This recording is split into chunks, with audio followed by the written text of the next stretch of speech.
Good morning and happy Sunday to everyone. Welcome back to this new session on psychological issues on trading. Let's start today with self-sabotage and self-harm. So, what is self-sabotage? First of all, self-sabotage is a strategy that consists of practically creating obstacles for oneself, whether they are real or imagined, that serve to lower our level of focus. This is basically to create a safety net for us in case things go wrong. As we expect. So, it is basically an excuse we have in case we fail, not ours. In short, in our task.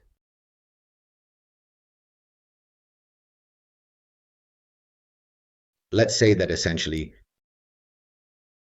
it's not necessarily the case that the results are negative.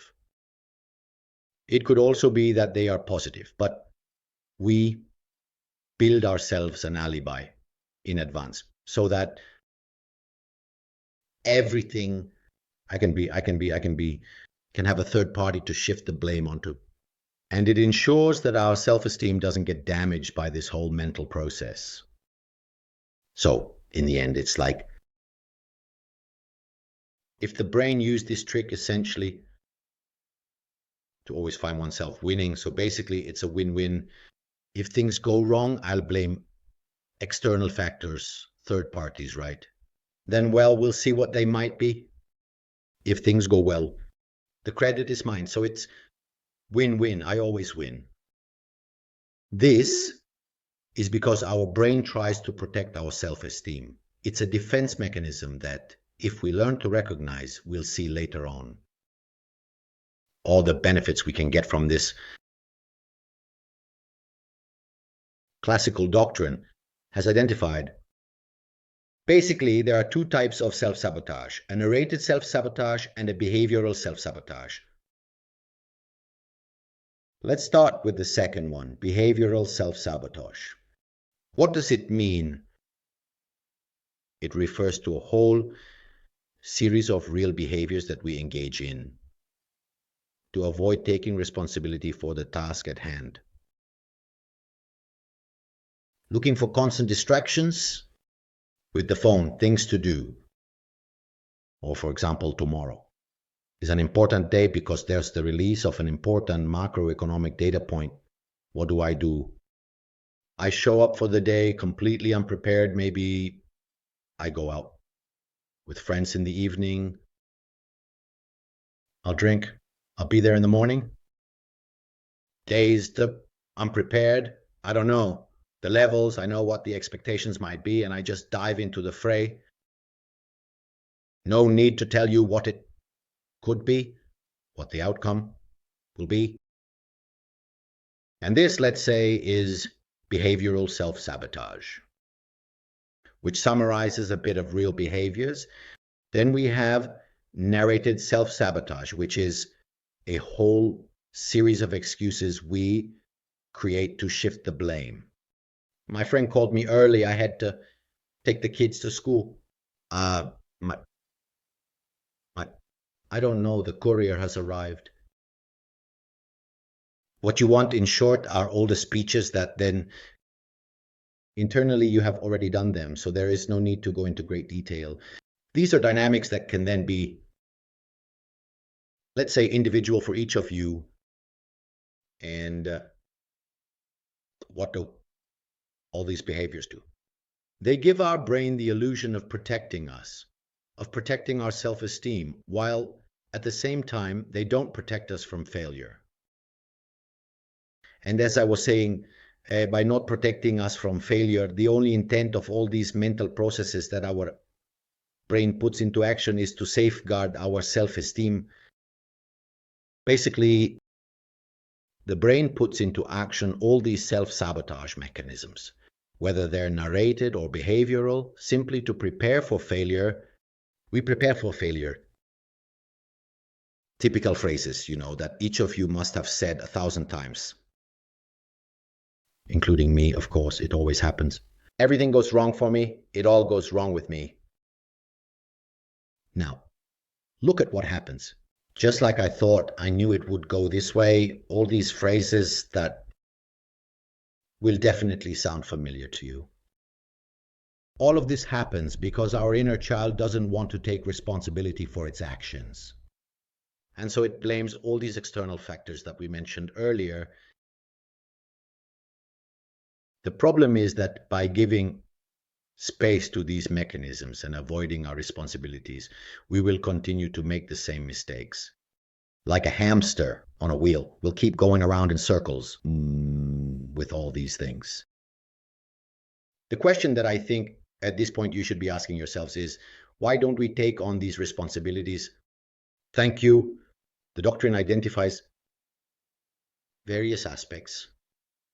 For example, because maybe the task could be too arduous, beyond our capabilities, and therefore so that our self-esteem doesn't end up damaged, we mentally prepare for failure by using these mechanisms of excuses, of alibis, so that we don't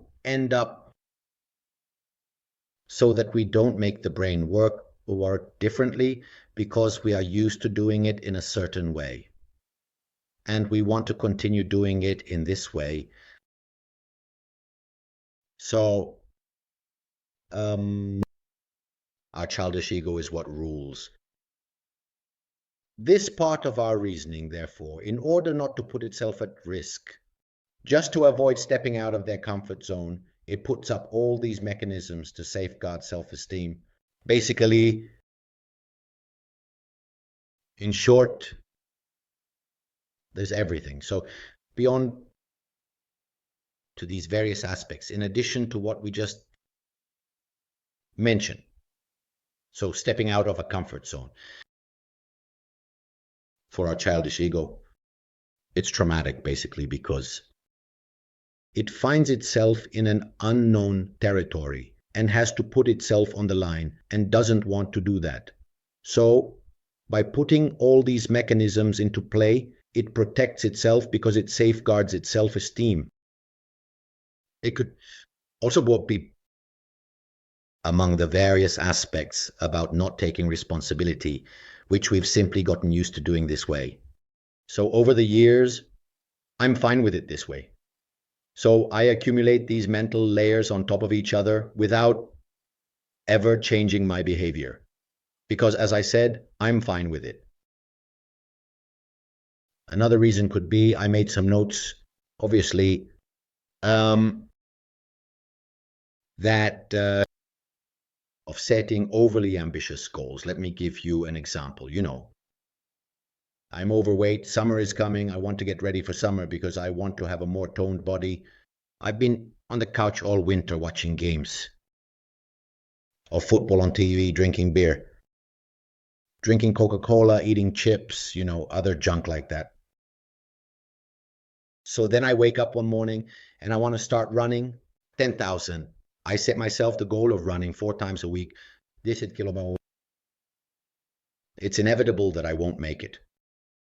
Maybe I could have planned for 1 kilometer. Today, 1.5 kilometers.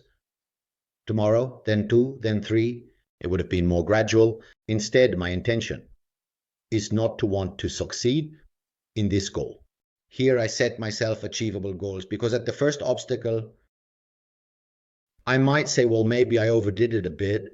Next time I'll do it differently and I'll comfortably get back into my comfort zone. I sit back down on my nice couch and I'll keep eating chips, drinking butter and Coca-Cola. And summer will come. And I won't have the toned body I wanted. And I'll give the excuse, maybe it's because I didn't have time. Or something else. Anyway, whatever you want, but that's how it works. So, then, besides these, there's also the perfectionist, someone who either does things or doesn't do them at all. Unfortunately, for him, perfection is not of this world. So, Acknowledging this also means confronting and accepting that things can be different from their own imaginary perfection, which, as I said, doesn't exist. So, having a rather limited space to move, the perfectionist immediately retreats to their comfort zone at the first difficulty, precisely because they don't expose themselves at all. So they go back to their mediocre comfort zone, basically. Because they never expose themselves, that's just how it is. Can you imagine all of this? These are aspects of life that I'm talking about, not just credit. These are just aspects that our brain has regarding all the behaviors that can happen in everyday life. Imagine if we then have to put into the context of trading.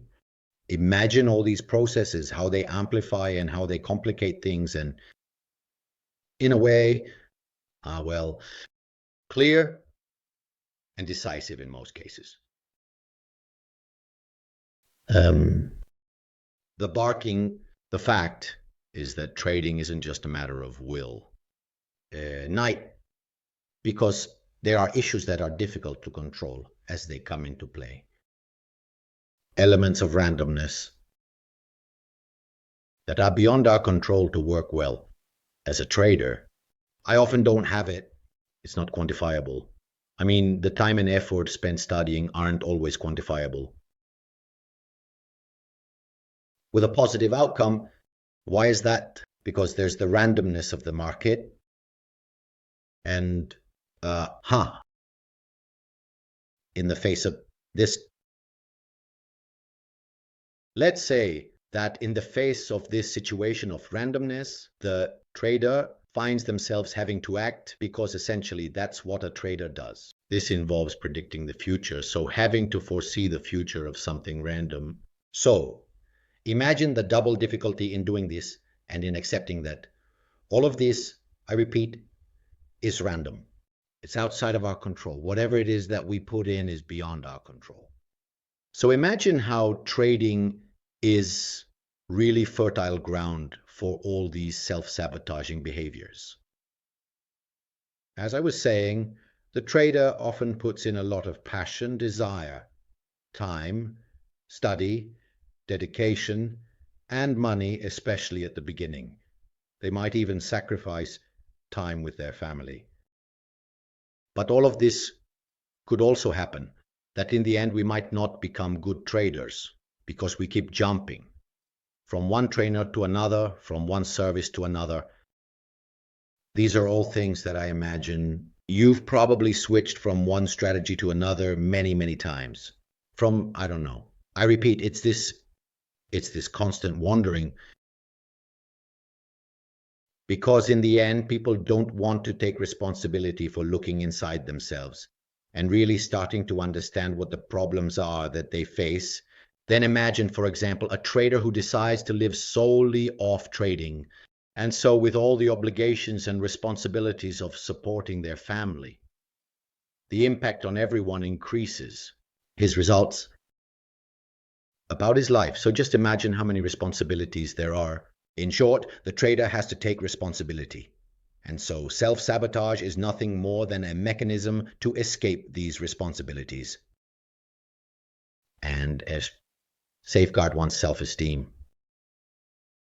Another aspect, yes, to consider is that the trader works, in solitude. Loneliness excessively is a fertile ground for mental loops that are self-referential. I mean, the more I keep telling myself the same thing, the more I believe it, and the more I tell myself, it's a vicious cycle that repeats endlessly. In these loops, it becomes easy. In short, blaming the market. The market has gone up too much, but the levels haven't been respected. This market is incomprehensible. So, I knew it would be chosen, that it wouldn't have risen too much. All phrases that I repeat to you, I imagine you have an endless series as well in your memories, in your in black your inner dialogues, because in the end, this is exactly what happens. We end up out in this self-talking, in these inner dialogues that lead us to a loss of focus, attentive. So I always refer back to what I invite you to do, which is to try to isolate these phenomena, try to understand where they come from. All of this, you have to recognize all these phenomena. Let's say the doctrine has identified some dichotomies of thought between positive and negative to try to contain these phenomena a little bit. One group is that of kindness versus judgment, meaning when we make decisions, whatever the test we are called to, we need to avoid being overly critical of ourselves. We have to be caring towards ourselves. We must try to accept the loss for what it is, calmly and rationally. We must absolutely avoid excessive judgments. I'm an idiot, I'm a fool. All of this destroys you from a psychological standpoint. So you need to try to be loving towards yourself and rationally understand where the mistake was made in order to improve. The second group of words then concerns humanity against isolation. That is the awareness that we are human beings. We are not perfect, we can fail. So accepting this means accepting oneself as a human being and putting oneself to the test to try to improve as a human being through the recognition of all these mental processes and through self-knowledge. Finally, but for me, it represents the first of all. This process is that of mindfulness with respect to cognitive diffusion. Mindfulness, as I mentioned, allows us to see them being born, all these phenomena. It allows us to look at them from the outside.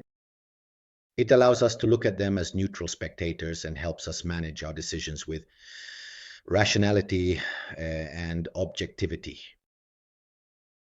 Our decisions, because yes, that's true. Essentially, the trader links the pros. One's result is tied to one's performance, so it links one's self-esteem to one's performance. And with mindfulness, we need to try to untie this thing because we need to link our self-esteem not to the result, but to a process, a true process of execution. A true process of execution. So, when I choose setup, I have to enter my order. He showed up. So I enter his, where to enter the stop, where to enter the take profit. So this is where we have to tie our self-esteem, not then to the result of the individual trade. So what I change and modify. Everything, how all these mental processes. This happens because it's necessary to do it, because usually, the trader loses because they want the money and they want it right away. If this doesn't happen, the trader goes into a tailspin. Then all these self-sabotage mechanisms kick in. All the sentences we said before start to echo in our minds. And so this kicks off a mental process that will take us back to the usual place. Because in the end, the point is always the same. It's clear that this journey doesn't happen in a week. It doesn't happen in a month. For athletes, it's all about preparation. I'm not particularly lucky, smart, or, super talented in some way. I simply train. I'm trained to do what I need to do. That's it. So the point is, like Cristiano Ronaldo, to be, until a few years ago, really, um, always in perfect shape, always, at top levels. He succeeded because he didn't allow himself anything. He probably still doesn't allow himself anything. In short, something out of place, always trained, always with a proper diet, a correct nutrition. So all of this has led him to be Cristiano Ronaldo simply because he's trained to do what he needs to do. The athlete. That's all. We we need to train our minds, and mindfulness can absolutely be a master of high level and high impact. Another example, for instance, is perfectionism, in the sense that this is mindfulness. Thank you. So it needs to be approached with commitment and done consistently to achieve results. You decide the time. You and the amount of resources you can have in what time. Because obviously, as I told you, it's a training ranking. The more we do it, the more trained we are, the more certain mental processes. They are identified first and overcome first. For example, there are ongalam mindfulness, let's say, specific vanilla, for example. There are specific meditation techniques for every type of problem. For example, if I for those perfectionists, who have a limited comfort zone and who maybe have always done discretionary trading, now suddenly they switch to trading, maybe, or statistical trading, and they make trades that have a 95% chance of success, only to then maybe run into that 5% and end up withdrawing the themes on the boat, and they don't get anywhere. For example, for this type of problem, there's a specific type of meditation, which is loving kindness meditation, or for those who lack attentional focus, there's the one focused on the breath, or for those who have issues with self-talk, so a compulsive inner dialogue. Again, the breath meditation helps maintain attentional focus for longer periods. So for each of these, we can use specific meditation to address the specific problem. Lastly, but not least, let's talk about self-lovism, which encompasses everything we've discussed, plus the cup from paired with very strong internal issues, maybe family problems or others. That's why I invite you, if you find yourselves to this lesson, stop trading turn to a good professional who can help you, first of all, to solve these problems. After that, you can approach trading again. I'll give you an example of self-lovism. Years ago, a friend receives a very important inheritance, an inheritance from his parents, with which he was, however, in strong conflict, an inheritance that I can assure you. She would have come to let him and his children live for their whole lives in a very comfortable way, only to manage to burn it all in a month, simply because he was in conflict with this money received from the inheritance. The conflicts he had with his parents, that's self-harm. It's sad to see certain things, but that's how it is. Or maybe in a trading room years ago, I saw an incredibly luxurious Rolex Daytona watch break into 1,000 pieces. So then, thank you. And these are all aspects that you can definitely, in short, to gather and keep in mind all the experiences of lived life. I'm sure you've heard about it too, and some of you have probably experienced it firsthand.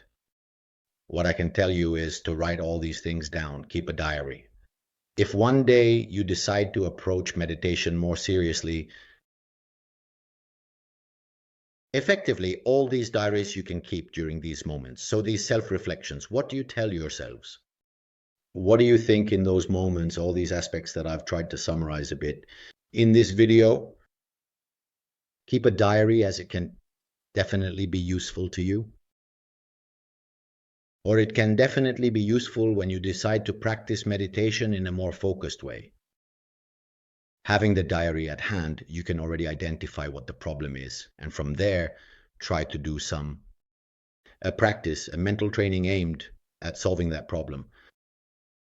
With this, I've wrapped up this video. I hope you liked it. I wish you a great Sunday. And I'll see you tomorrow in the chat. Have a great Sunday again, and thank you for your attention.